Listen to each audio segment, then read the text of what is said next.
Welcome to a bonus special episode of Live, Laugh, Larceny. And just so anybody knows ahead of time, this is not going to be a petty crime thing. We actually have our friends Morgan and Taylar here from the show Creeps and Crimes.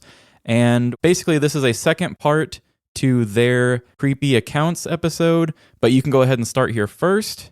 And when you're done, the second part or the first part, whichever way you want to look at it, will be on their feed, and we'll have the link in our show notes. But if you're here looking for petty crimes, maybe turn back now. But if you like to get spooky, keep on heading forward with us. Yes, do not give us a bad review based on this episode. This is not a normal episode. Please. 5 stars only. 5 stars only. That's the rules. That's the only rating that is allowed. Thank you. But no, this is a fun special thing. Like Trevin said, we've already done a part 1 with Taylar and Morgan, but we're kind of doing this fun little collab thing where we can kind of blend our shows together. We are going to be telling some creepy account stories coming in directly from their listeners. And then Trevin is working his music magic and adding some, how would you say, I don't know, some drama to it.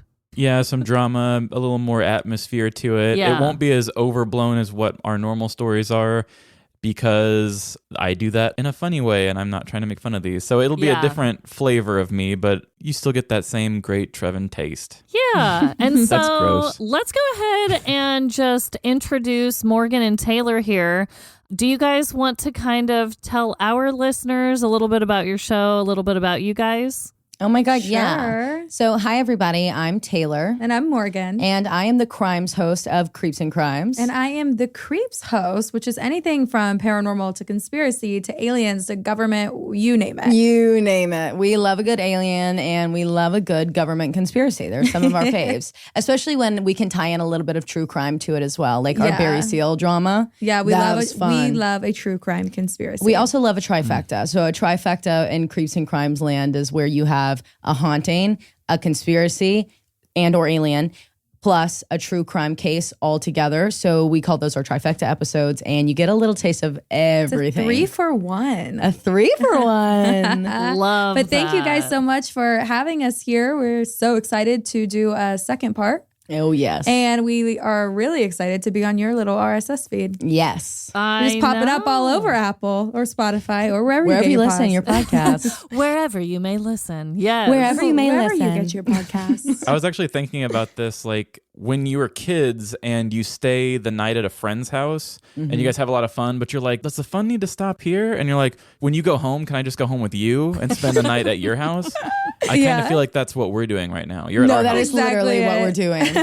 That is exactly what we're And doing. those were the best sleepovers ever. They were. Yes, they were. So a little bit about our creepy accounts, what you guys are going to hear today. I know Amanda already kind of went through it, but these are personal stories that were submitted by our listeners, and they can be anything from true crime in their family to sleep paralysis to crazy dreams, glitch in the matrices, ghost stories.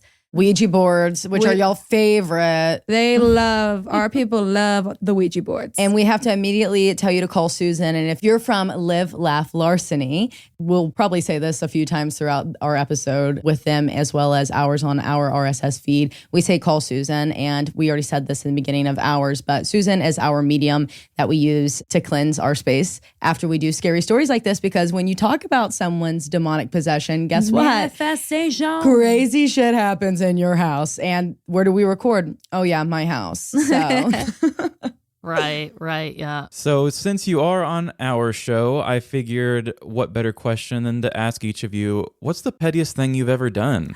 You guys can choose who gets to go first. Oh, God. No, I need time. okay. Is there enough time in the day to fill in all the petty things you've done? I've got mine. Okay, go. Well, I don't know if this is considered petty, but it is a true crime petty. Oh, yeah. When we were in college, Oh God. me and Taylar had a history of rock music class together. And if someone is listening to this and they are the victim of my very much so illegalness, I'm sorry. Anyway, so Taylar had an electric car at the time, and she could plug it in, and she had a perfect parking spot. Me, on the other hand, I had to find campus parking because I didn't have special spots to plug up my car. And it just so happened that the one EV lot that's on campus, there's two, but one of the two was right beside our history of rock class. It was right next to it. Oh, convenience. Anyway, I'm like, you know what? I don't need a ride to my car today because she usually would take me to my car. I was like, This is honestly both of ours. I forgot about this. and I was like, I'll just walk. And she's like, okay, cool. So I'm walking over to my parking garage and I get in my car and the spots are just really, really close together. Okay. And I put it in reverse and I back up and I ding another car. Just a little scratch, just a little buff out, you know, and like my car is a piece of shit. That car was nicer than mine, but not as like concerning, you know, and I'm looking around. My first thought was I pull back into the spot. So I pull my car back into the spot and I call Taylar. You need to come over here and look at the car next to me and tell me if you see a scratch. I wouldn't get out of the car. Okay. And I'm like, why am I being involved? And she was like, I was like, you need to get to the parking garage right now. So she pulls up and I like walk behind a couple other cars so no one could see me coming from mine. And I jump into the passenger seat and we do a couple laps. And I'm like, okay, I don't see anything too bad. There's no dents. It's just a couple scratches. And I think it'll just buff out. It'll buff out. Yeah, no so worries. I was like, let's do some laps to see for a camera. So we did a couple laps. I'm the getaway driver at this point. And we're like, we see one over here, but we don't see any over here. And I'm like, all right, cool deal. So I go back over. I lick, or we poured water on the shirt or something. No, she wouldn't get out of the car. She said, it. you need to go look at it. So then I drive my car. She gets into my driver's seat down the aisle, right? I shimmy between all of the parked cars and the wall, which was tight. And I like make my way back to the car. I get on my hands and knees just in case there was a camera. And I crawl between her car and this car. And I look at the bumper where she hit it. And I like do the lick, you know, the classic like thumb lick. Like, is it a scratch or and is I'm it just scrubbing a little, it, you know? And it was just like a little bit of her paint, but their paint was still intact. So we were good. Their car really looked unscratched. Like, Yeah, we their could car lick was it fine. off, but mine was a little messed up. Yeah, hers had some. Anyways, she's like, all right, go, go, go. And I was like, all right, go, go, go. And I left. Anyway, that's illegal. Sorry. We did that. hey, That is so genius. You brought Taylar in to be your accomplice when she would have been otherwise not in trouble, and then you made her leave her fingerprint on the scene as well, and a saliva. No. You know already that I was scrubbing all that off. DNA. And they're probably like, what is this electric car doing in the regular garage? They're watching the cameras and they're like, what is this electric car doing in circles around the garage? And why did it stop? Why did they switch drivers? Why did the other driver get out, shimmy behind a couple cars, get down on her knees and do a little lick test on the side of a car? I wish she laying underneath and the the car. scariest thing is that we have this Facebook group, or we had this Facebook group in college. It was like all the girls that went to the university with us. And I would see posts all the time like, who wrecked my car, you mother effers? Going crazy. And I was like, I just know I'm going to see it. But I never saw anything. It never came up. I mean, there was nothing on the car. Like, I would have been the bigger person and left a note if there was some serious damage. I mean, if you would have ripped off the bumper. Right. Yeah. If I we would have would've like done left that. like a serious like scratch or Injury. like a dent, I would have left a note because I'm not that piece of shit of a human. But I was 19 years old, and 2, my parents would kill me. I couldn't afford that. And 3, I had an accomplice to get me out of it. Yeah. So, Taylar, you are a real one for that. I love that. I'm always that one that will pull up and aid in a crime for some reason. That's a good friend right there. But honestly, I personally cannot judge you at all, Morgan, because I told a personal petty crime story on our show about how I totaled a cop's ar once. So you're good in my eyes. You're fine. Yeah, it can be worse. Oh my God. I'm an angel compared to that. You are angelic. So you guys are definitely petty criminals. So you fit right in on our show. Give us the handcuffs. We're going to prison. I love that so much. And for all of our listeners too, before we made our name change, so this was a little while back, Taylar was a guest reader on our show, and she told the story of the pickpocket at, was it Disneyland or Disney World? Disneyland. Still to this day, one of my favorite guest reader stories. I loved the drama. I loved the writing. You just did such a good job. So, Oh my God, thank you. if she sounds familiar, you guys have heard her before if you've heard that episode. Yeah, I think that episode was called Illegal Vibes Only. Yes. I think is what it was. Illegal Vibes Only. Yes. Yep. Yes. Oh, such a good That was title. so fun. I loved it. And I guess you guys caught me at a really good time too, because I go through these passion spurts, and That was peak creative passion. that was when I wanted to be a writer. Oh. So it really worked out well. I tried to start a blog, and then I was like, absolutely fuck this. I can't put anything else on my plate. But it was at a time where I was like writing everything, and I was like, oh my God, Morgan, we need to write a book like right now. Like I have the passion in me. Oh, yeah. Well, that was So perfect dramatic. timing. Then. Blogs keep you busy. That's for sure. They do. And they do. The way that you have to make the story flow just doesn't work for my ADHD brain. But at that point in time, I was so focused on getting better at writing that I was loving it. I was loving every second of it. Well, you nailed it, and I loved how descriptive you were. The better the descriptions, the better I can do with sound effects, and yours was definitely God. good for sounds. Any story that you guys ever need descriptions on, I am the over descriptor queen. So Love that. I've got to give you all sides of the story before I can give it to you. Right. Morgan hates that shit. Well, should we go ahead and jump into some of these creepy tales? Yes, Amanda, if you want to Yes. transition us over there. Okay, so if you're driving, obey all traffic laws. If you got a glass, add ice so it appears more full. And let's tell stories.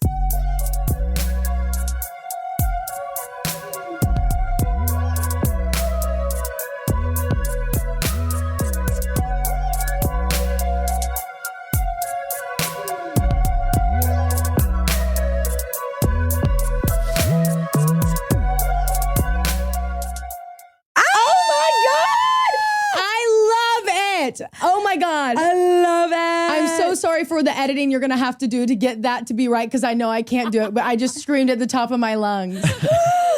I loved it. Oh my God. It's a little remix of what you guys typically do. So perfect. I want that on a shirt right now. We want should it do on a a shirt. crossover merch shirt with that. Oh, I'm down with it. Oh my love- God. I love that. So down. It was so fucking perfect.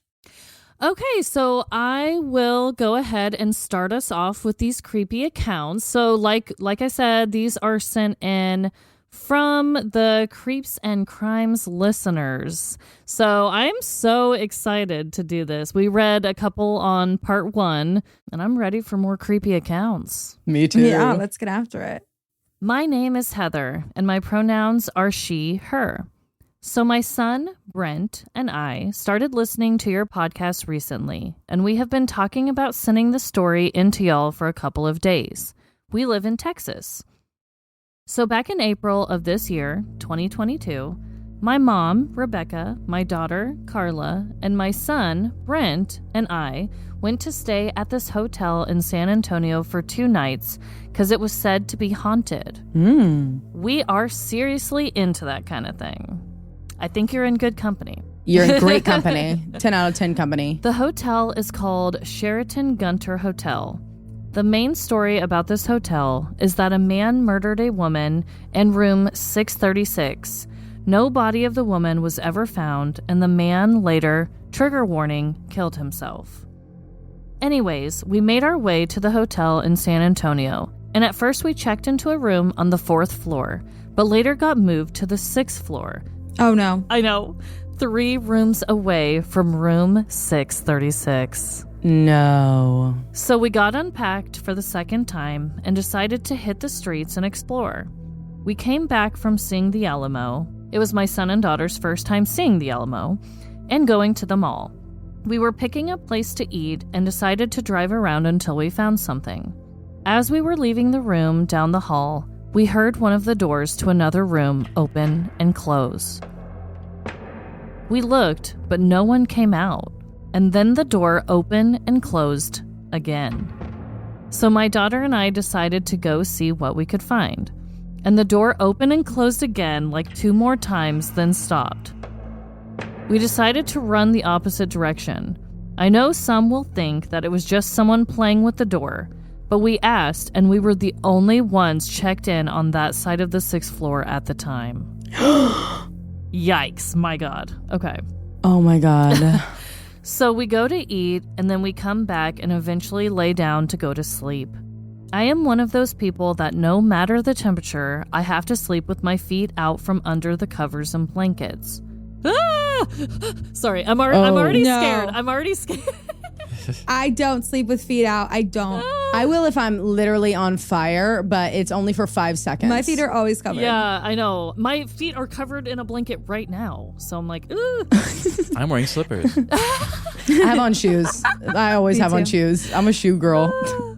So that night, as I was sleeping, I kept trying to stick my feet out, but something kept telling me, no, don't do it. Thank God. I remember waking up around 3:15 a.m. and feeling so scared. And I guess you could say paralyzed, but not like sleep paralysis. I was fully awake and just felt like there was something or someone in the room. And the feeling I had was that whoever it was wanted to seriously hurt me or kill me. So I kind of laid there hoping someone would wake up. Finally, what felt like hours, my mom woke up to use the bathroom, and I told her what was going on. She asked me if I still feel like someone was there, and at that point my daughter woke up, and at the same time, we both said, yes. Ah! I just got chills. I know. My mom lays there and talks to us for a bit and goes back to sleep. My daughter and I couldn't. Oh my God, I'd be like, Mom! Hello? Literally, I'm here with my daughter. Mom, please stay up. I know. She's like, my mom talks to us for a bit, and then I'm like, no, Mom. Mother, please. get up, please. Mom's like, peace out. I have a long day tomorrow. Okay. I think it was finally daylight before we fell back to sleep. I will say that whoever was the one trying to warn me or protect me never left that room that night, because I could feel both good and evil. My theory is that it was the guy who murdered that lady in room 636, and the lady was there trying to protect us. Sorry if this is long. Love you guys. Wow. Wow. The protector. That's kind of sweet. I know. She's like, cover up your feet. Really? Yeah, she's like, please don't make me have to tuck you in. I like, do you want to get dragged out of this bed? Yeah. Cover We've up got your to go feet. to that hotel. San Antonio, is that where Heather said? Yeah, that's what it said. Have you guys done that? Have you guys gone to haunted places and spent the night? Yes. Yeah. Yeah, we have. And we were right across from the haunted room. We were just in Los Angeles when we stayed at the Hollywood Roosevelt Hotel, and we were right across from the Marilyn Monroe suite, which is said to be like really haunted. The whole hotel is haunted, but Marilyn Monroe specifically, that room, that hallway is haunted. And like you opened our door, and literally direct line of sight 1 foot away was the Marilyn Monroe suite door. That is so cool. Have you guys ever stayed in a haunted hotel? I never have. Have you, Trevin? No, I've done a couple little ghost haunty things where it's like a tour at midnight or whatever, but no actual staying the night anywhere. Mm-hmm. Yeah. Well, I think it's interesting that Heather felt both good and evil. Yeah. And that her daughter and her both, when the mom asked, like, do you feel like there's someone still in the room? And both of them were like, yes. Yeah, and you know her daughter was either like awake and scared with just like her eyes open or bolted up like I do. Yes. Where you just start talking. I'm like subconsciously listening. Yeah. And Yeah. my body's like, get up, bitch. So in instances like this, like specifically with hotels in general too, like you think about how much we dump when we go on vacation or we're in a hotel. Like you go in and you're like, oh, I'm on vacation, I'm chilling. So you kind of let go of a lot of energy and you release a lot. And it sits in these hotels. Like it just is sunk in the bed. That energy exists in that area. Yeah. And so whenever it's like a battle like that between good and evil, it's kind of like, is it that there is a lot more good than there is evil, but that evil thing is really, really powerful? Because a lot of the things that you experience when you're traveling or going on a vacation, it's positive. There's not like a lot of negativity that you have left to like release. If anything, you're going to do that on the airplane, in the car, when you're walking inside and you're really enjoying yourself at the hotel. So that's even more scary when you think about how dark something has to be to overpower the good high level energy that is in that area. Right. That's a good point. Dang. Yeah. That's crazy. That was a crazy intelligent. story. Spiritual bitch. Thank you, Heather, for sending that in. Yeah, thank you so much, Heather. I'm going next. I'm Morgan. Also, if you haven't deciphered between our voices, this is from D, she, her pronouns. Hello, ladies. It is me again, D. My pronouns are she, her. I have quite a few creepy accounts that I've experienced, but here are a couple to get you through the spooky season. Clearly, this was submitted in October. Oh my God, I'm We're just so not sorry, getting to D. it. It's always spooky season, right? It's always spooky season. It is. A few things you might want to know that might help you understand some of these accounts better is that 1, I am a single mom. When they say it takes a village, they are not joking. Mm-hmm. Mine has always been in the form of my amazing parents and sisters. Another helpful piece of information is that I have almost always worked night shift. Currently, I'm a lab assistant in microbiology. Hey. Oh. We are located in the basement right around the corner from the morgue. Oh, love I feel that. like this is a personal story. So my most recent account happened here at work. My best friend, who was also a coworker of mine, had come in for a meeting and had pulled me aside to go over something with me. I made a joke when she playfully hit my arm and a scanner nearby flew off its holster and garnered our attention. She, of course, freaked out while I jokingly said, my ghost friend doesn't like you hitting me, because I had previous creepy experiences at work, and she responded like, absolutely not, and left. I often hear my name being called or experience something nudging my chair or messing with equipment around me to get my attention. This usually doesn't scare or bother me, but one night, while this coworker, who is my best friend, was here, our walk-in fridge decided to stop working. The lights went off and she had to call facilities to have someone come look at it and try to fix it.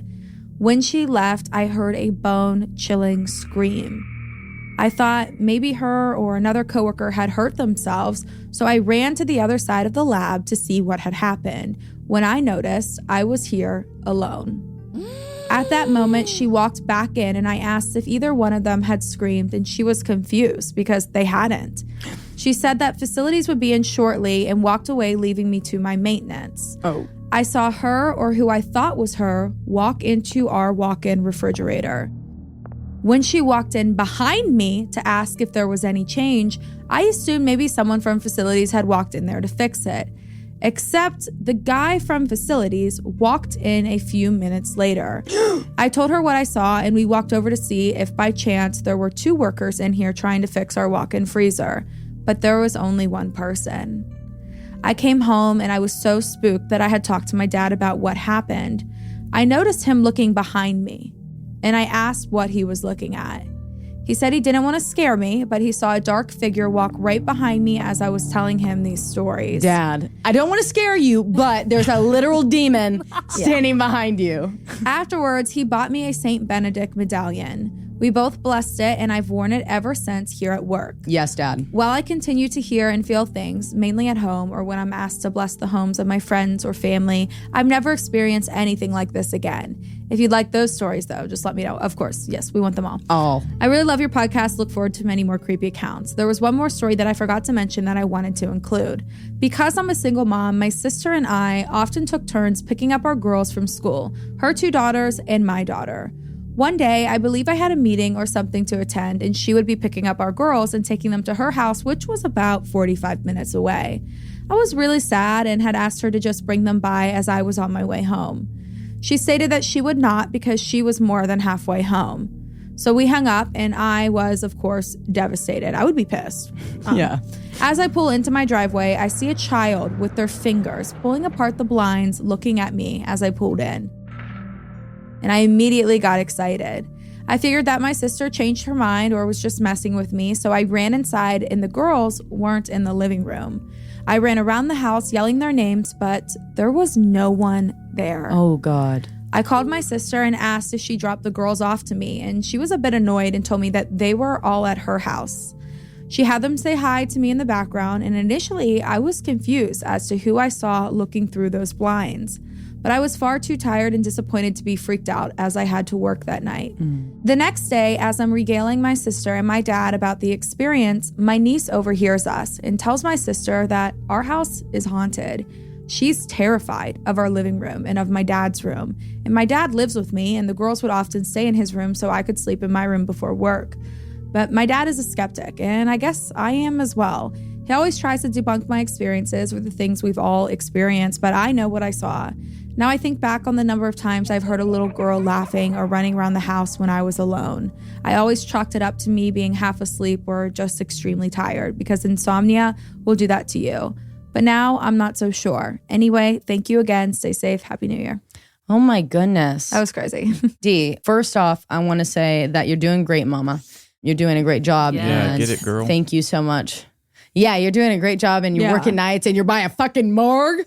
Right you next got to it. morgue. Okay. And also, I mean, you saw like a doppelganger. Like, Yeah. that's crazy. I don't know if it's something that is like actually in your house that's haunted, or if it's something like you were almost manifesting or putting energy towards it. So you were maybe Because seeing you wanted to see the through- girl so bad. Right, like you were seeing through a dimension of some sort, because maybe your sister, they already had gotten home, and maybe your daughter or one of her daughters had opened the blinds when your sister wasn't paying attention, and maybe you were just kind of seeing through some sort of veil. Yeah. And, you know, not to be like totally skeptic here, because I'm not. I believe you 100%. But whenever I work really late at night and I come home, I get a couple hours of sleep and I have to go to work again, that's when I see crazy shit. I'm delusional. But I don't think you're delusional by any means. You know what I mean? But like, if you're working night shifts and you're already kind of torn up about your girls. Right. And I just don't want you to think that it's like something sinister when it's not. I don't want you to be like, oh my God, my house is haunted, and I'm, not paying attention to it. Because to me, it seems with what you were saying about how you've gone and helped bless and cleanse things, like you are someone that's spiritually aware. So that is what it could be if it's not something that's like an apparition or anything that's like actually haunted. But another thing is what Susan told Morgan is that when she would come home to her old apartment, and what she would do with her car, she would dump, because you guys see and do a lot of things and hear a lot of things that are really sad and hard too, especially with you being right by a morgue. Like, there's a lot of energy that you're taking on. So it's really important that before you get in your car or before you walk in your house, that you're releasing everything that could have possibly come with you from your job. I'm also right next to the morgue, and we actually have to, we don't anymore, but we used to have to check the morgue on our weekend shifts, which start at 5 a.m. So I would have to go into the dark lights off morgue every Saturday and flip the lights on and open every cooler. Really? You have to do that? Open the fucking coolers? They switched departments, so we no longer do it. But Thank God. we'd have to open the coolers. We'd have to open the fridge.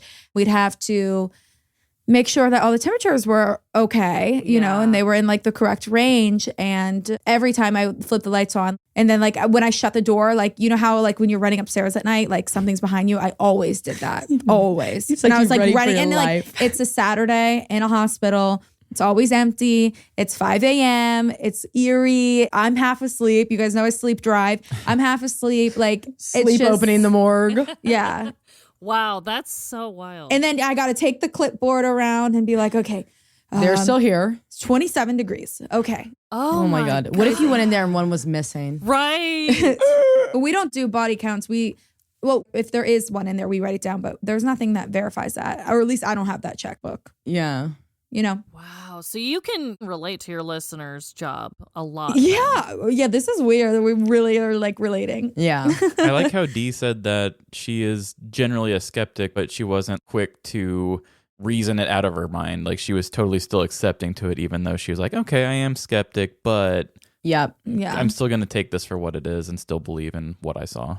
Right. Yeah. Also, it was giving me very strong Autopsy of Jane Doe vibes, if you've seen that movie. Yes. And Cabinet of Curiosities. Have you guys watched that on Netflix? No, but what is I don't it? think I have, but I have seen Jane Doe. Guillermo del Toro did a new series around Halloween time just in 2022.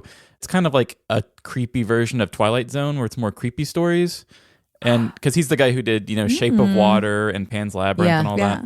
So he produced, I think it's 8 episodes. And there's one short story in there that has to do with an autopsy. And it's a little twist on what it's all about, but it's got a very creepy morgue stuff, the whole episode. What was it called? The Cabinet of Curiosities. Cabinet of Curiosities. I think I'm going to watch that tonight. Yeah, it's really fun. Interesting.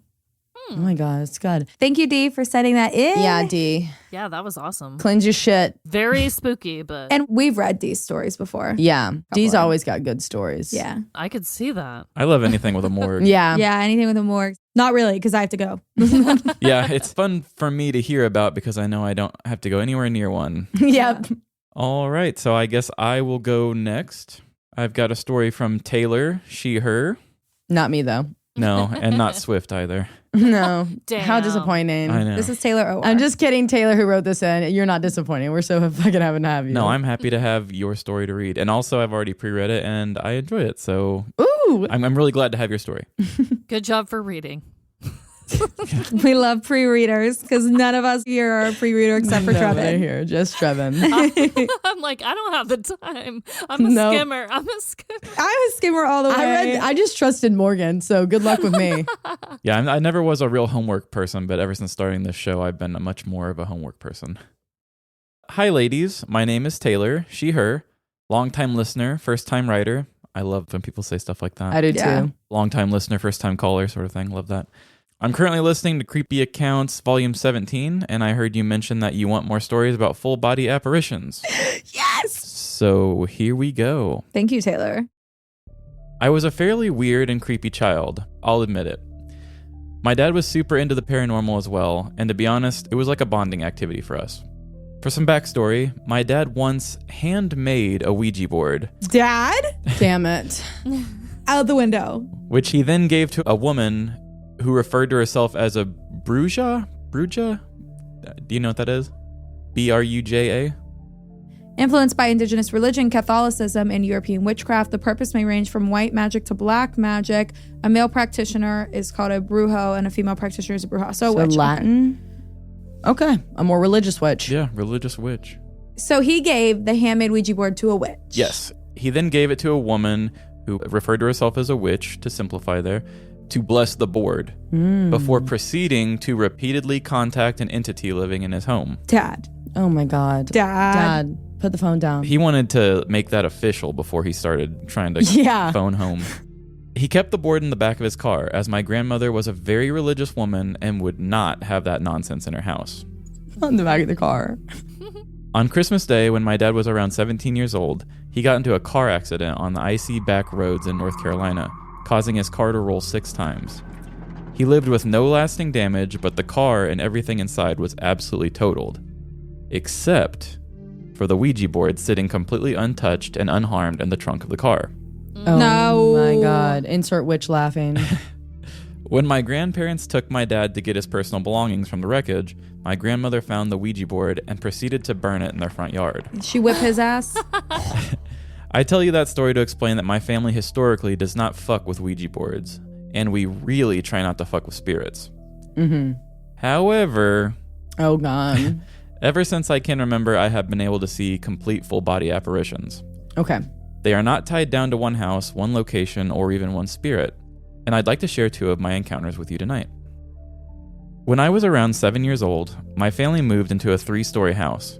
When you walked up to the top story, it was essentially one long hallway with my brother's room on the right at the very start, my parents' room on the left about halfway down the hallway, and my room at the very end of the hall on the right, so my brother and I shared a wall. Starting from the first night we moved into the house, I would hear what sounded like child-sized footsteps sprinting up the stairs, down the hallway, and then what sounded like 2 small hands would slam into the wall right outside my door. My brother could hear this too, and he and I told our parents what we were experiencing. Their solution was to have us sleep with white noise machines to drown it out. Fair. Fair. To this day, I cannot sleep without some kind of white noise. Me either. Yeah, we've got 2 fans. Bucks fans for life. I continued to see and hear strange things in that house. At one point, my entire family was downstairs in the living room, and we all watched the salt shakers rise off the stovetop and fly across the room, smashing into the wall and spilling all over the floor. It absolutely freaked us out to the point that my mother called a Catholic priest to come in and bless our house. However, we couldn't afford to move, so we were stuck hoping this blessing would keep our haunted house at bay. Okay. When I was a kid, I had to sleep with every door open in my room, including the closet. I know, I told you I was a freaky kid. Okay. I'm reformed now and keep every door closed due to this experience. As long as you know, Taylor. I remember one night I woke up, probably around 1 or 2 a.m., and I rolled over to the side of my bed that faced my open closet. I was still half asleep, but bolted right up in my bed once my brain was able to process what my eyes were seeing. Inside my closet, there was a boy. He looked to be around 10 or 12. He had short dark hair, he was wearing what almost looked like a robe, and he was smiling at me. This is creepy by itself, except his skin was a translucent glowing blue, and where his eyes should be, there was just deep black sockets. Oh my God. Not the Avatar BEK. The Avatar BEK. Oh my God. I hate it. He waved to me, and that's when I lost it. That one phrase, too scared to scream, well, it turns out that doesn't apply to me. I jumped up out of my bed screaming at the top of my lungs for my mom and dad. I threw on the light in my room, the light in the hallway, and the light in their room. Really any light I could get my hands on. I was crying at this point and explained to my parents what I saw, but since I was a child and it was 2 a.m., they assured me it was just my mind playing tricks on me and that I just had a nightmare. Classic. But I knew that little boy I saw was the same one running up and down the hallway at night. I knew he was the one throwing objects around the house, and I knew that he had seen me. From that night on, I slept with the closet door closed, and the light had to stay on. Night lights weren't good enough. I couldn't risk having any shadows. I never saw that boy again, and we moved out of the house a couple months later. When I was older, probably around 13 or 14, my parents admitted to me that they believed the house was extremely haunted. My dad said he used to stay up late at night, working on practicing his drawing. He's a comic book artist now. Oh. And he could hear the voice of a little boy laughing and running around on the basement level with him. No. Knowing that my brother was sound asleep upstairs. It turns out the priest didn't come due to the salt shaker incident. He came because my dad heard the young boy's voice whispering the names of me and my brother. Oh, fuck. So that's the first story. I'm not kidding you when I say that my full body just went into shock from my shoulders down to my ankles. I have chills. I have forehead just chills. Flushed me out. Ooh. I'm sorry. I know there's one more, but I've got to comment on this one now. I've got to say that's something fine. to you, Taylor.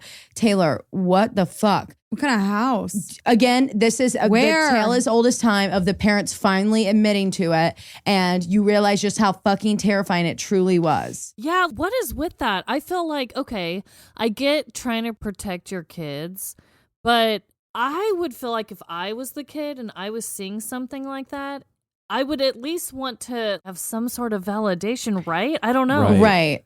I always have that weird thing, too, with parents is, like my parents, I think, were more kind of like that when I was growing up, is, you know, it just causes more problems for the parent to be like, okay, I validate you. You're scared. You have to continue living here because money doesn't grow on trees and we got to live here. Right. So it's like, I kind of get that, but at the same time, I also really hate that because I'm the kind of person that I almost kind of lose trust in a person when I know for sure that they are not telling me something that I know. It's like, I know it, you know it, I know you know it, but you're telling me the opposite. And I don't trust you now. Yeah. Yeah. Kind of hurts my trust with you a little bit.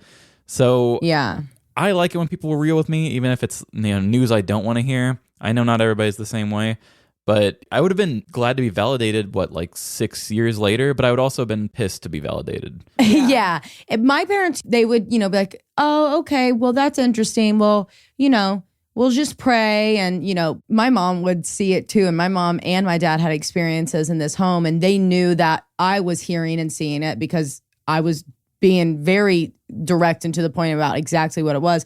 And there was sometimes that they would be like, you're fine, you're just scared, because I also was a super scared kid. That's just how I was. I'm still that way. Mm-hmm. But if they seriously knew, or I was telling them something that they also experienced, my mom would be like, okay, we'll just come get in the bed with me and we'll pray. And then my dad, he handled it very differently. That motherfucker would go put on the Scream outfit and come in my bedroom in the middle of the night and stand over me. So that way he would make it seem to me like it was him playing a joke on me the whole time. Oh, One time, He got us, those high ceiling cleaners that have the dusters on the end. He put a fucking red sheet over it and drew a scary face and was banging on my window outside.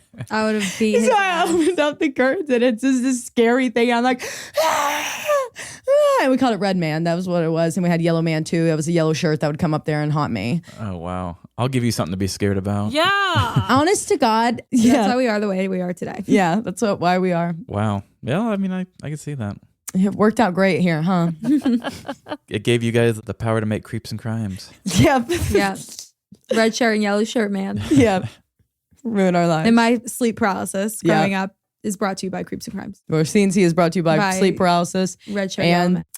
fuckers outside my window. Brought to you by family trauma. Yeah. Literally. Okay, we'll do her second story now. Yes. My second experience happened around the time that I was 10 or 11. We lived in a new construction house, due to the previous haunting, obviously. And it was a fairly uneventful environment. I always had this uneasy feeling, though. Whenever I was alone, whether it was in my room or any other room in the house, I felt like I was being watched. I would be watching TV or playing Sims 2 on the computer, and I would all of a sudden feel the hair on the back of my neck stand up. It always felt like someone was standing over my shoulder, just watching. I don't recall it ever feeling sinister, but it felt invasive at the very least, and definitely creepy. Yeah. One night, I had my best friend stay over, and we slept in my room. I slept in the bed, and she was in a pull-out bed on the side that was closest to the door. I woke up in the morning. Keep in mind that the sun is out. This room is not dark at all, and I rolled over to the side where my friend was sleeping. Right beside the door frame, I saw a man standing there, just staring at me. He was an older man, probably around his 50s or 60s. He was wearing a plaid shirt with suspenders, and he had round wire glasses on. However, just like with the little boy, his skin was translucent glowing blue, and he had no eyes, No. just those deep black sockets. I'm so fucking tired of these Avatar BEKs. What the In fuck? the new house. It followed. Oh, God. Shit. I didn't scream this time, as his presence was uncomfortable but did not feel threatening. Okay. Then I blinked, and he was simply gone. I never saw him again, but that feeling of being watched never stopped until we moved out. Now I'm 24, and I have seen a few more spirits in my lifetime. They always look the same, the translucent glowing blue skin, and just black sockets for eyes. I do not know or understand why I see spirits this way, and while I recognize that the ability to see spirits like this is a powerful medium gift, I have been too scared to ever practice or pursue it. I keep my spiritual practice to the positive side of things, love and light, and eyes only. I'm sorry this is so long, but I have been thinking about sending in a creepy accounts for a while and thought you would like these too. I absolutely love the podcast, and I love that you guys make me feel like we are three friends hanging out talking about conspiracy theories and true crime. Keep up the great work, and I know you are going to do wonderful things. P.S. Morgan, I am a medical laboratory scientist, and I love seeing a fellow lab rat represent us. Represent. Yeah. LAB. Lab rats. Lab rat gang gang. Okay, that is really interesting, Taylor, Yeah. that you see spirits in a way of a Avatar BEK. Yeah. Literally. And what does BEK stand for? You guys keep saying it. Black-eyed kid. Oh, okay. I was wondering that too. Don't go listen to that episode. They'll come to you. Oh, and God. we all Whenever need to you talk cleanse. about them, they come to you. They're like a It's like kind of how- like Men in Black, but like how like Bloody haunted. Mary, Okay. but like little more like truthful stories that people have like reported seeing in like photographic evidence. But when you talk about them or when you think about them, they just show up. Oh, God. And like at Interesting. your door, like they'll just ring your door and you'll see two little kids there with no eyes. Ah! They have eyes, but they're blacked just out. black. Like the entire eyeball And they're like, itself "Can is you black. let us in and call our mom?"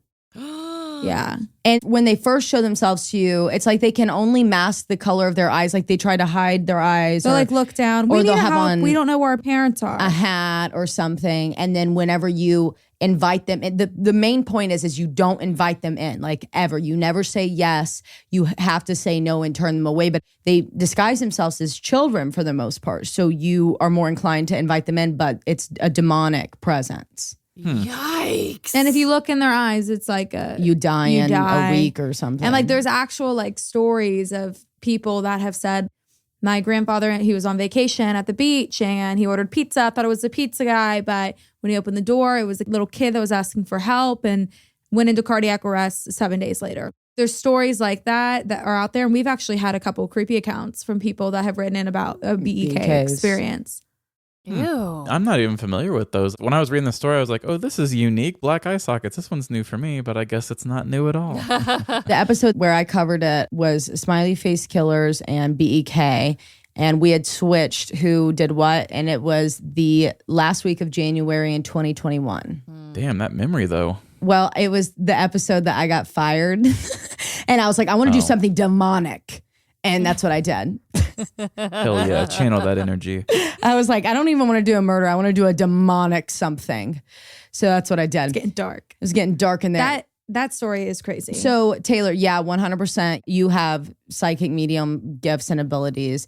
And I think it would be really good for you to try to, if you're comfortable with it, or if there's ever a point in your life that you have the time and the security in your spiritual awakening walk that you have, that I think you should reach out. No, go ahead. I just kind of wonder if this is like an ancestral, Yeah. generational thing, which is why your grandmother was so inclined to like push your dad away from the Ouija board, because maybe they do see spirits that way and this like darker entity, and that's something that's been passed down generation to generation. And that's why your grandmother's like, absolutely not in this house. We're not doing that. Yeah, that's how know? my family is. Yeah. What I find interesting is if that is true, that her family further back is kind of like against it and they kind of sense it. It's interesting that her dad would feel such a drive to go the opposite direction with the hand making the Ouija board and everything too. Right. He probably has gifts too, but I bet it's more of a feeling than it is the actual seeing. Yeah. But also the thing with Or spiritual he's gifts, like, I'm a rebel. right. Right. You know, like if we have this gift, why can't we use it? I don't understand. Let me use it. Right. And then he had to learn on his own why he had to protect his kids from it as well. But on the flip side of that too, it's like spiritual gifts themselves, it's like a gate and you can have it closed off. But when you're younger, it's a lot more open. But the more life experience that we have, it closes and it closes and it closes.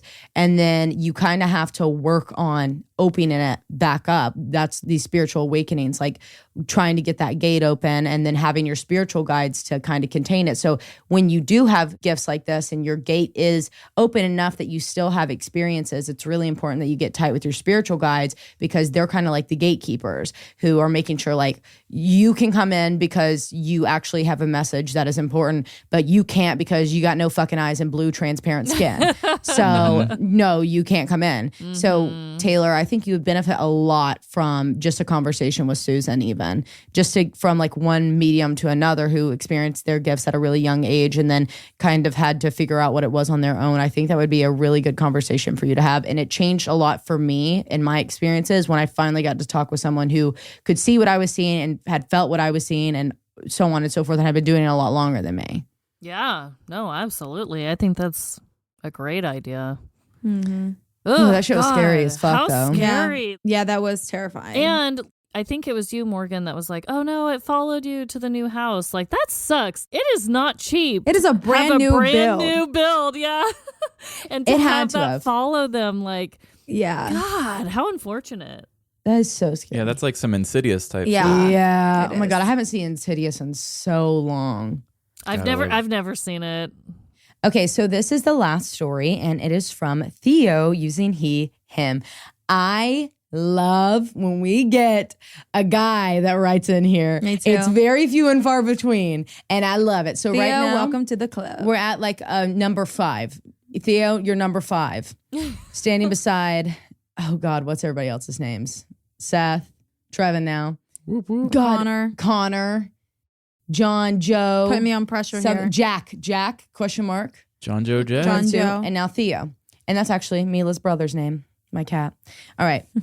Hi, guys. My name is Theo. Yes, you can use it. I've recently started listening to your podcast daily. I work as a delivery driver, and it is always on during my long drives. Anyways, I have a sort of sweet, creepy account for you guys. Getting into it fast. So, as a young child, my brother passed away. I was 2 and he was only 6 years old. But one thing about him is that he absolutely adored the Toy Story franchise. Aww. He had many disabilities and couldn't communicate with us, but you could tell he very much enjoyed Toy Story. As a present for him, my mother got him a giant Toy Story poster with the whole original cast, and once he passed away, my mom framed that poster. Oh. I'm a crybaby, and I'm fighting for my life right now. I'm a crybaby too. Oh my God. You're not alone. A bit after he passed, my family moved into a new house quite a bit away from the old one. Once we were settled in, my mom hung up the Toy Story poster, frame and all. It was placed down the hall. For imagination purposes, the hall was long and had rooms on the sides, but nothing at the end, just a wall. And that is where the poster was. Once my mom put up the poster, she said she would often see a small figure run between the rooms in the hallway, ever so often. I've also seen this figure a few times as well, but without fail, every single year on his birthday and the anniversary of his passing, the poster will fall. No one near that area of the house, but it would just fall and shatter the frame. So after this happening for a few years, my mom left it down. I'd never seen the figure again in the house. It seemed as though my brother was only attached to the poster, not to the other stuff of his, because when we moved houses again, also far away from the last, once that poster went up, there he was. There was a small kid-like figure I'd always see in the corner of my eye. Once we were in the new house, my mom pinned up the poster. He was almost annoyed that she did that, so he started to knock down his Elmo stuffed animal instead on his birthday and the anniversary of his passing. I feel as though it was a little nod saying, "I'm still here, guys, don't worry." We'd always send him balloons and notes on his birthday and anniversary of his passing, never forgetting the life that was taken away a little too soon. Another little segment with my brother is dragonflies. I've heard through my very spiritual mother that dragonflies tend to hold spirits. Or basically anything can. So I really started to believe it. I'm not a huge spiritual person, but I definitely like to believe that my brother is still taking care of me. I moved 7 hours away from my hometown in the middle of the pandemic, and once I got settled in, I went down to the lake and was welcomed by a giant purple dragonfly that landed on me and just sat there. I knew it was him. Whenever I go someplace new or am having some sort of trouble in my life, it feels as though he comes to me in that form to remind me. After a particularly hard week at work, I found an injured dragonfly outside and I held it for hours. You wouldn't think a bug would let you hold it, but I knew it was just another sign. Come another year later, I had moved away again. Summer came along and it was very stressful, but there I was after just moving in and a giant purple butterfly came to me. So overall, I knew I was okay. Thank you. I'm sorry this is so long and probably a bit all over the place. It's been a long week. I hope you all enjoyed my story and thank you for the amazing content. Theo. Oh my God. I was tearing up over here. I was fighting Oh, the crackles of my voice. Theo, what a beautiful story. Your brother so elegantly comes to you guys, and I love that he's still like a little bit playful still. Like, let me just rip this down and say hi real fast. I know, and I do want to say that I feel like it's very tragic when anyone dies, but it's extremely tragic when a child dies. Yes. Mm-hmm. And I feel as if children are more inclined to like stick around, you know, and like make sure that their family, their parents, their siblings know that they're still there.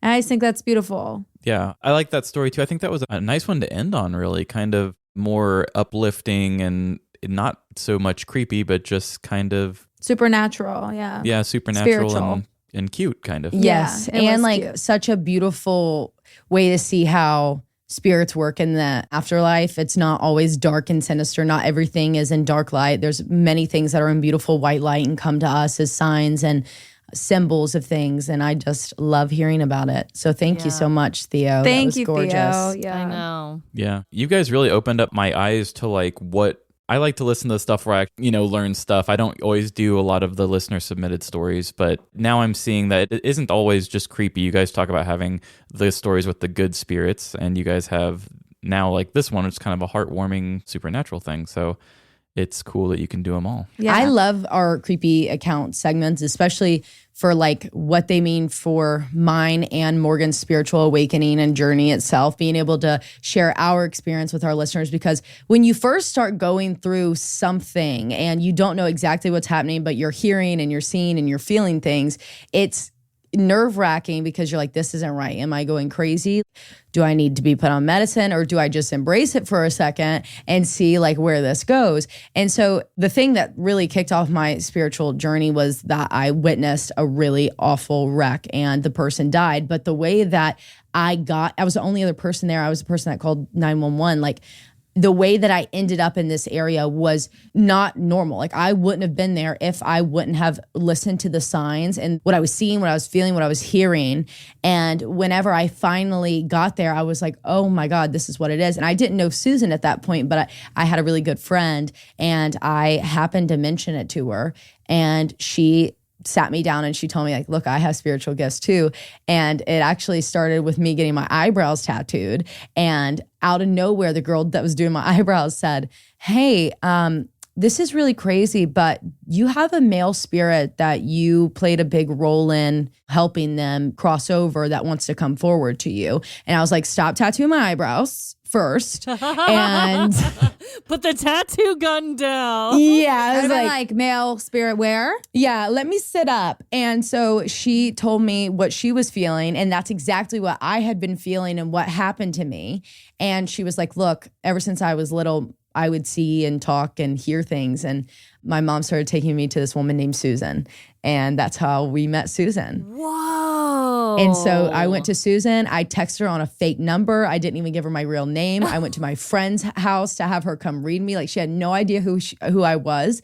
And everything that she said was spot on. But it was just having people that I could talk to about it. Mm-hmm. And then I've learned so much from these other people just sharing their experiences and reading books and, listening to people that are high up within their spiritual journey about energies and how spirits come forward. And so we like to use the creepy account segments as kind of an educational turn on it as well, to help you not be so scared all the time. But there are times that you need to get, like the fucking Ouija boards, guys. Yeah. No more. Yeah. Trevin, I do want to ask. So we started last night, because I don't know if you guys know, but this recording has been a 2-day process. Mm-hmm. It was like the sleepover that carried on the next morning. Yes. We had a lot of technical difficulties our first go round. Today has been much smoother. But Trevin, when we first started, you were skeptic. But I think you were more than skeptic. I think you were a non-believer, if I do say so myself. Oh, yeah. Mm-hmm. So I want to know where you're standing right now. I believe there's a lot of unexplainable things. I don't really know what's what. Mm-hmm. I mean, I don't want to tell people that what they experienced wasn't real, Right. I don't really know how to put a name on it or anything. I'm still kind of in the skeptical zone, still very logical about it. But I mean, even just like I had said in the other part, how I had kind of called that person had died when it was a person I really wasn't close with or had any reason to believe that. I still think about that a lot, and I think, why did I know that? Right. So I don't get too deep into it, but I still think that's pretty unexplainable, and I don't know what sort of intuition or whatever that was that led me to know what that phone call was all about. That's exactly how I was until about a year ago. Mm-hmm. Like, I'm not even kidding you. Like, I am creeps, but like even whenever we were first started creeps, I was like, why am I talking about this stuff? Yeah. Like, I was like, I'm so skeptical. Like, and I would be like, Taylar, the trash can just flipped open. Like, I had like one of the swingy lids in my old apartment. I'd be on the FaceTime. I'm like, hold on, dude. The trash can lid just started swinging. And she's like, well, get a sage. I'm coming over right now. I'm like, no, it's fine. It's just air. Like, that's like, I'm always like trying to make logical sense of things. And then we learned that her neighbor was doing a seance. So whenever I got Ollie, I had been at the apartment, a couple months at that point. And puppies, they go out all the time throughout the night. So it was like 3 a.m. I had to let him out every hour. I let him out, and there's this neighbor, and we were on the bottom ground level floor, and she had been sitting on her patio, and she had 5 fucking candles around her, a book. She had things hanging on the walls. She was just sitting there with her eyes closed. Wild. And it doesn't even like pay any mind or attention to us.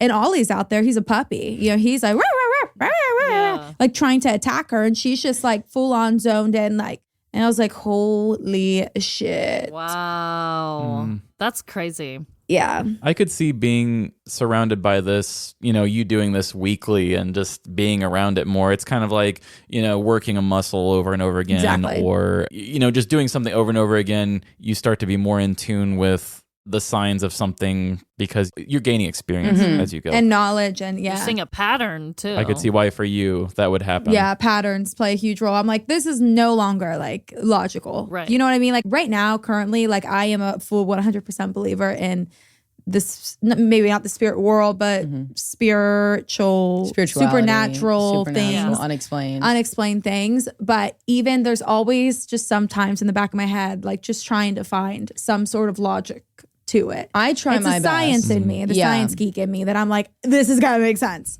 right now. Right. And it never does. What helped me get through that, because I get scared and I'm immediately whatever, but my way of calming myself down is to be like, okay, let's be reasonable about this. Because for me to be as like beyond and crazy and psycho as I am and a full believer in really everything, I'm a reasonable person when it comes down to it. I have to walk myself through it to be like, okay, let's do this.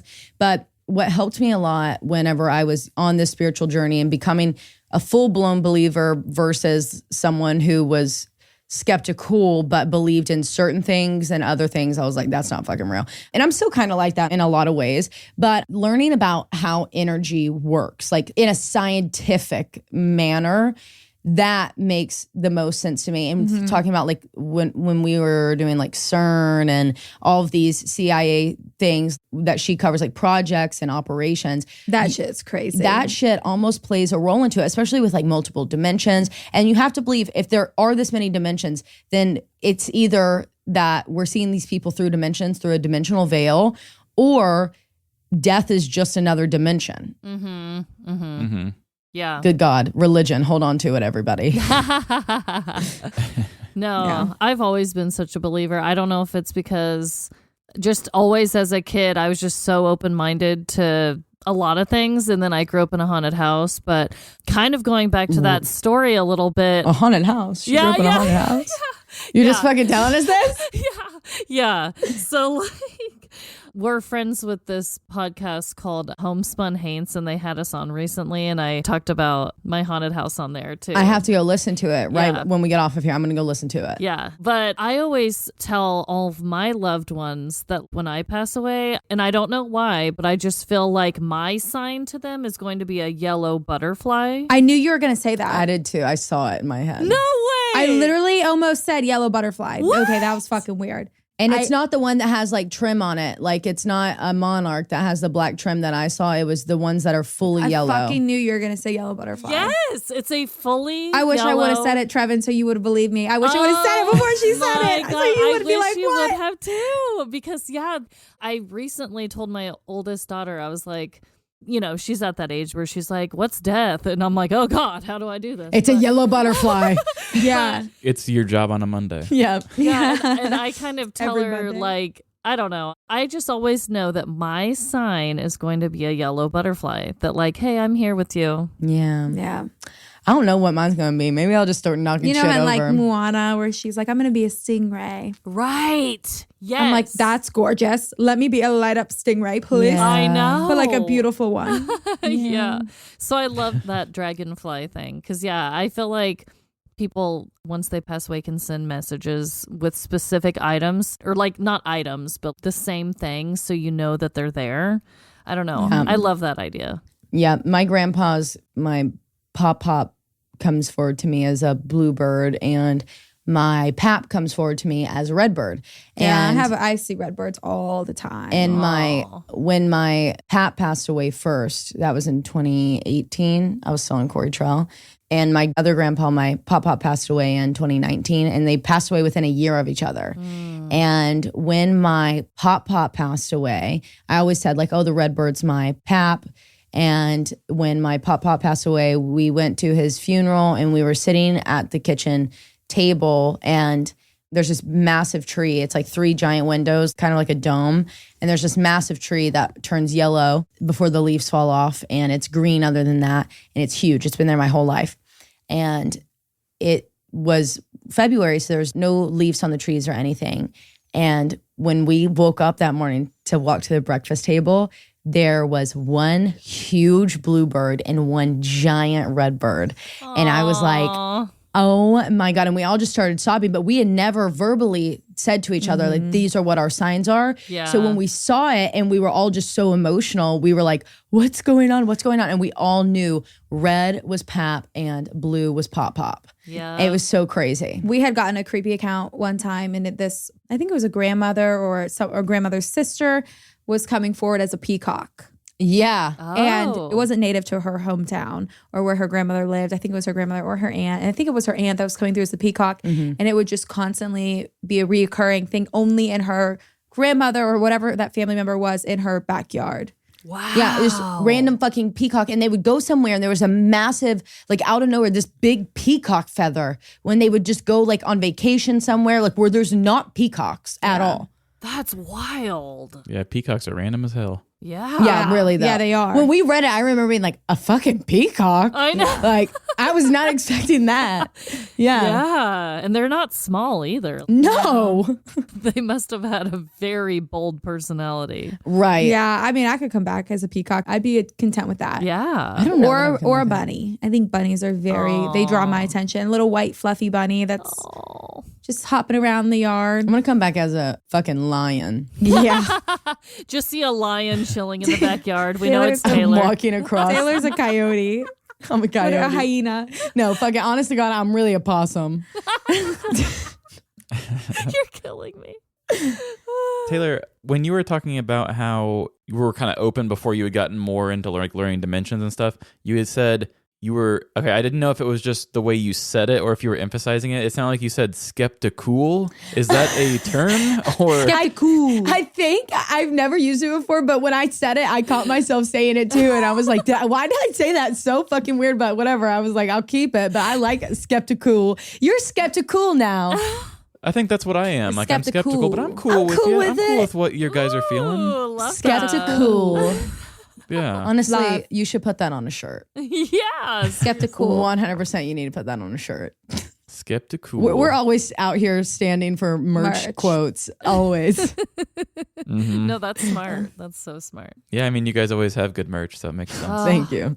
Wow. Well, those were some really awesome stories, and you guys are just so easy to talk to. We've loved having you on here, and And we loved you you. having us. yeah, like this has just been so much fun. My God. No, it really glad. has. Well, I've had such a great time, and I love that we finally get an episode together. I feel like Trevin and I have been talking since maybe the beginning of this year, maybe June, May. Yeah, I think it was around June-ish, yeah. It was in the summer because we were still recording on the couch. Those were our couch era.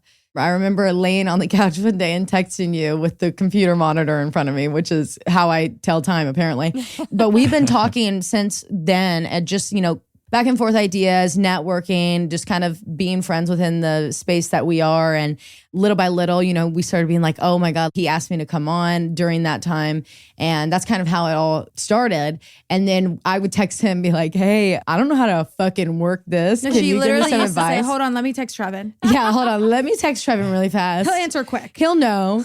But we started, we should do something. And finally, Trevin texted a few weeks ago and was like, I really want to do something. And just off the top of my head, I'm like, no, this is exactly what we're doing. We've got to do a creepy account. It sounds so fun. Yeah. And I wanted it to be on both sides too. I wanted us to have you guys on, and I wanted us to be over here because I love that we're two very different versions of this genre that we sit in, or these genres that we sit in. And I think it's so important too that we highlight these different ones that we all are, because there's not categories for us. We kind of talked about this a little bit too. People that make original content are my people. Like, this shit is so cool. And I love that your entire show came from a thought in your head. Like, it's just the sickest shit ever. We're glad to be doing it too. And I like to work with other conversational podcasts. I love a good talk show. That's always been what I've been about. And yeah, as far as when picking up on crime stuff, you guys are where I want to go to for the crime stuff. And of course, the creepy stuff too. But Thanks. I just love all creepy stuff. But it's how I ingest crime is very specific because I'm very picky on how I want to hear it. Which Me I feel like too, most crime listeners are They are. Yes. We know that for sure, don't we, ladies and gents? Okay. We be knowing that shit. Yes. We know that to our core. But guys, I had so much fun. Thank you so much for having us and for coming on our show. And I hope everybody that has enjoyed both of the parts now. And if we just talked your fucking ear off after, we're so sorry. Go to part 2.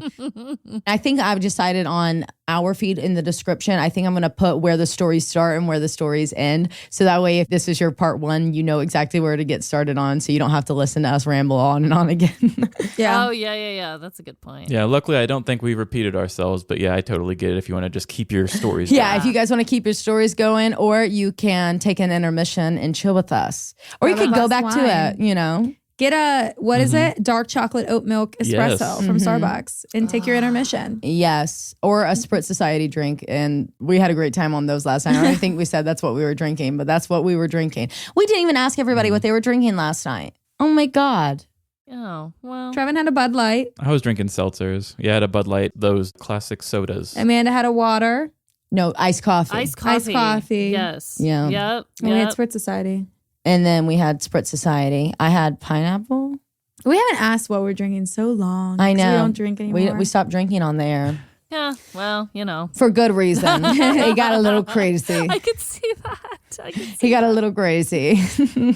So, do you want to tell our listeners, you guys are really big on TikTok, right? And then are you guys really active on Instagram as well? I've seen. Instagram and TikTok are our main, and our Facebook. We do a lot within our Facebook groups that you have to request to be in. We have a Patreon only, and then we have the Secret Society group of Creeps and Crimes. And anybody is welcome to join if you can answer the 5 questions that only true CNC listeners would know the answers to. And they're all, every single one of them is always wrong. And y'all butcher the fuck out of them. And then you're like, come on in. It's like, what are your animals' names? The correct answer is, I'm giving everybody a hint right now, Ollie, Mila, Nona, and we won't count Ophi yet because we say She's 3 new. In there. But the 4th one now is Ophi. Okay. This is what people will write in. Ollie, grapefruit, creeps, Mona. We've got Mona. Nilla wafer. Nilla. We're like, what? They'll be like, Morgan's dog is Mila and Taylor's cat is Ollie. And I'm like, you know what? Fair.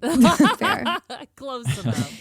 But we're anywhere you go look, it's Creeps and Crimes podcast, unless it's Twitter, but we don't even claim that Twitter anymore. It's just kind of there. That's Creeps_Crimes. And then if you're one of our listeners, I'm going to let them tell you again, guys, go ahead and tell them where they can find you all at. Oh, yeah. Just Live, Laugh, Larceny, TikTok, Instagram. We have Twitter too, but I mean, we don't really do. It's just a dying medium. We're mainly Instagram, Facebook, and Lord knows I'm trying with TikTok. TikTok. Trying on TikTok, yeah. We're trying to be We're cool. also trying on TikTok. Yeah. Well, you're getting there way more than we are. We've gotten the crime side of it, but we've not gotten the brand of Creeps and Crimes yet to be the main source of it all. I see. Yeah. One day we will. Yeah. It's hard. But thank you guys so much. So much fun. Thank you guys. We'll do it again soon. Yes, soon. Please. And to all of our listeners, you will be getting a regular episode this week as well. So hope you enjoyed this nice little bonus episode. How fun. Bye. Bye.